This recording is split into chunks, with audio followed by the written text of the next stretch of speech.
ایک بات آپ نے کئی دفعہ سنی ہوگی، میرا بڑا دل کرتا ہے پھر سے اس کو دہراؤں۔ میں نے اسے سینکڑوں بار پڑھا ہے۔ جب طبیعت پوری بے چین ہوتی ہے اور اپنی ذمہ داریوں کا احساس کرنے کو دل کرتا ہے نا، تو پھر خیال آتا ہے کہ ہم بھی پڑھیں ذرا ان چیزوں کو۔ بار بار پڑھتا ہوں تاکہ احساس ذمہ داری پیدا ہو۔ آپ کے غلام اسلم فرماتے ہیں رات کو میں اور جناب عمر نکلے تھے تو ایک مکان میں ہم نے دیکھا کہ ایک عورت نے نا، اس کے بچے بار بار شور کر رہے ہیں اور وہ کچھ پکا رہی ہے، آواز آ رہی ہے۔ تو حضرت عمر نے دروازے پہ دستک دی، کون ہے دروازے پہ؟ کہا میں ایک غلام ہوں۔ حضرت عمر کہتے ہیں غلام ہوں؟ بہن کیا مسئلہ ہے، بچے کیوں رو رہے ہیں؟ تو بی بی کہنے لگی تمہیں کیوں بتاؤں، جاؤ نا اپنا کام کرو۔ حضرت عمر نے اصرار کیا تو تلخ لہجے میں، جس سے غصہ نہیں کر جاتے حکمران، councillor, chairman, M P M N A ناراض نہیں ہو جاتے، اس تلخ لہجے میں بی بی کہنے لگی دعا کرو اللہ میرے اور عمر کے درمیان قیامت میں فیصلہ کرے۔ کیسا حکمران ہے کہ اس کی حکومت میں میرے بچے بھوکے سوتے ہیں؟ یہ میں نے پانی میں روڑے ڈال کے چڑھائے ہیں، لیکن یہ پیٹ کی بھوک یہ بڑی ڈاڈی ہوتی ہے، یہ نیند بھی نہیں آنے دیتی۔ خیال تھا رو دو کے سو جائیں گے، پر سو بھی نہیں رہے۔ حضرت فاروق اعظم دوڑے گئے، گھر سے سامان، اناج، غلہ کندھے پہ رکھا۔ خادم کہتے میں نے کہا کہ مجھے دے دیں۔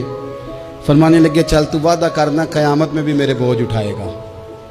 کہ حضور نہیں، وہ تو میرے بس کی بات نہیں۔ فرمایا پھر مجھے کرنے دے۔ دوڑے آئے، اس خاتون کے دروازے پر لا کے وہ چیزیں رکھی۔ کہا بہن اگر تو پردہ کر لے تو یہ غلام نہ آج کھانا پکا دے تیرے بچوں۔ پھر وہ گھی چڑھا کے، چینی ڈال کے، کچھ سامان پکتا تھا وہ کھانا پکایا۔ غلام کہتے ہیں جب پھونکے مارتے تھے تو داڑھی سے دھواں نکلتا تھا، آگ جلاتے تھے دھواں نکلتا تھا۔ پھر کھانا پکایا، پھر ان بچوں کو کھلایا۔ پھر حضرت عمر فاروق رضی اللہ تعالیٰ عنہ نا تھوڑے پیچھے بیٹھ گئے تو بچوں کے ساتھ اس طرح کی باتیں کرنے لگے کہ وہ ہنس پڑے۔ جناب اسلم کہتے ہیں بچے اس بیوہ کے ہنستے تھے، بچے ہنستے تھے اور عمر روتے تھے۔ جب وہ ہنستے تھے تو فاروق روتے تھے۔ پھر وہ بچے آہستہ آہستہ لیٹنے لگے، اور جب وہ سونے کی طرف بڑھنے لگے تو حضرت عمر کہنے لگے بہن میں جاؤں؟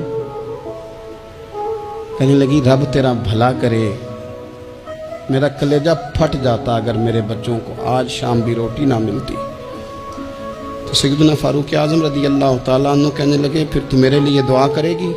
کہنے لگی میں دعا کرتی ہوں اللہ عمر کی جگہ تیرے جیسا کو نیک آدمی بٹھا دے۔ تو حضرت عمر کہنے لگے ایک چھوٹی سی گزارش بھی مان لو گی؟ کا کیا؟ فرمانے لگے کوئی یہ میری خدمت اگر پسند آئی ہے تو عمر کو معاف نہیں کر دیتی؟ غلطی ہو گئی، اسے پتہ نہیں تھا۔ اپنے منہ سے کہنے لگے سیاںا بھی نہیں، باشعور بھی نہیں، اسے چاہیے تھا خلافت کی ذمہ داریاں نہ لیتا۔